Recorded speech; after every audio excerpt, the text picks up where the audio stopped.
Olá! Na aula passada, nós conhecemos um pouquinho de alguns animais e suas moradas. Aqueles que as encontram na natureza e adotam como abrigo, e outros que constroem seus ninhos, suas tocas e alguns exemplos de como que isso acontece. Hoje, de acordo com o título sugerido pelo nosso livro, vamos conhecer mais sobre pequenos animais grandes arquitetos. Pequenos animais que vivem em grandes comunidades com milhares de coleguinhas e constroem verdadeiros impérios, verdadeiras sociedades para sobreviver. Esses abrigos tão bem organizados e tão bem construídos, a gente vai conhecer ao longo dessa explicação, ao longo do que nos diz no livro.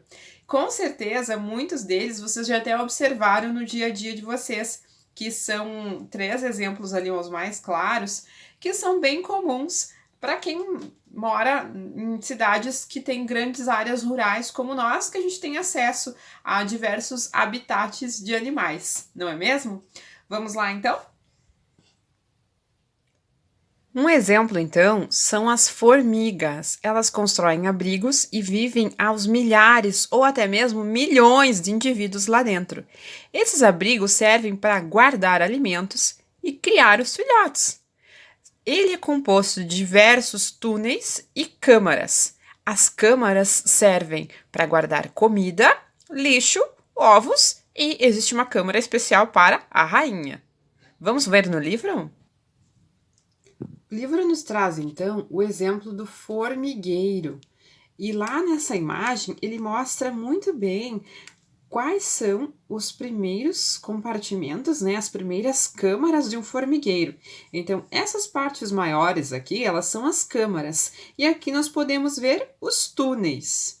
Então, no primeiro compartimento, na primeira câmara, é onde fica a câmara onde são criados ovos e os filhotes das formigas, que são chamados de larvas e pupas, ok? Então, aqui é quase o berçário.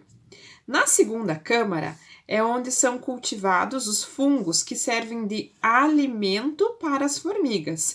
Então, na primeira são criados os ovos e os filhotes. Na segunda, tem alimento para as formigas. São cultivados esses alimentos delas. Né? Na terceira câmara, que fica aqui, que é a saída, na verdade, a terceira é um túnel, tá? A terceira é uma das entradas do ninho. E são várias, ó, tem várias entradas no mesmo ninho, não tem um caminho apenas. A quarta câmara é onde fica a rainha colocando os ovos que darão origem a novas formigas. Então, aqui está a rainha, podem ver que ela é maior, criando filhotinhos. E a câmara, a quinta câmara, onde é depositado o lixo, como restos de fungos, de folhas e as formigas mortas. Então, aqui eles têm tudo o que não presta mais, né? Não tem mais utilidade. Desde os restos de comida, até mesmo as formiguinhas que já foram, né? Já passaram dessa para melhor, que já morreram. Vocês viram como eles são organizados? Cada lugar tem um compartimentozinho novo. Aqui do outro lado, nós temos um exemplo do cupinzeiro, que é o nome dado ao ninho dos cupins. O que acontece? Geralmente são construções muito grandes e muito resistentes. Como elas são feitas? Olha só, o cupinzeiro é construído com uma mistura de fezes, o número 2 do cupim, madeira, restinhos pequenos de madeira, barro e a própria saliva do cupim, para grudar tudo isso. Vejam como eles são espertos, né? Usam muitos ingredientes na construção das suas casas. Essas paredes são finas e deixam o ar entrar. Apesar de ser tão duro assim, eles conseguem respirar muito bem lá dentro. Ele é um ninho muito bem arejado, certo? Então, ali diz, ó, como o professor falou, ele é muito resistente, como se fosse uma rocha. No cupinzeiro também tem túneis, como a gente viu no esquema ali do formigueiro. E esses túneis levam até os depósitos subterrâneos que têm água. Então, lá embaixo do cupinzeiro, eles têm o que armazenado? Água. Quando a temperatura aumenta muito, fica calor lá dentro, eles vão até os depósitos, trazem água e resfriam as paredes do ninho.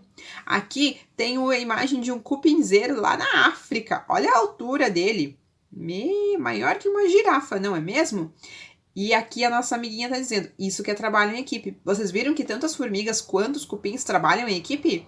Eles constroem juntos, todos sabem do seu propósito. Engraçado esses tipos de sociedade, né? Muito interessantes. Um exemplo bem interessante de organização em sociedade é das abelhas. Elas constroem um ninho que se chama colmeia e lá podem viver milhares delas. Nesse espaço que elas constroem, na colmeia, há espaços então bem distintos para armazenar mel, para criar as larvas e um exclusivo para a rainha. Quando a temperatura da colmeia aumenta muito, as abelhas dão um jeito de refrescar o ambiente. Elas batem as asas, criando correntes de ar que resfriam esse habitat dela. E elas produzem alimento para elas e alimento para nós também, né? Nós também utilizamos o mel na nossa alimentação e ele também é indicado até mesmo para remédios. Foi possível conhecermos, então, as formas de organização desses pequenos animais, como eles vivem aos milhares, formando grandes sociedades, constroem seus habitats, promovem a criação dos filhotes com segurança e armazenam alimentos. Tudo isso é possível observar na natureza. Quem tem possibilidade pode observar como esses ninhos, como essas pequenas, grandes sociedades se constroem no dia a dia. No entanto, fica sempre a nossa admiração pela incrível organização da natureza. Eles são muito inteligentes quando constroem habitats que promovam a segurança deles e a sobrevivência dos filhotes e a garantia de alimento, não é mesmo?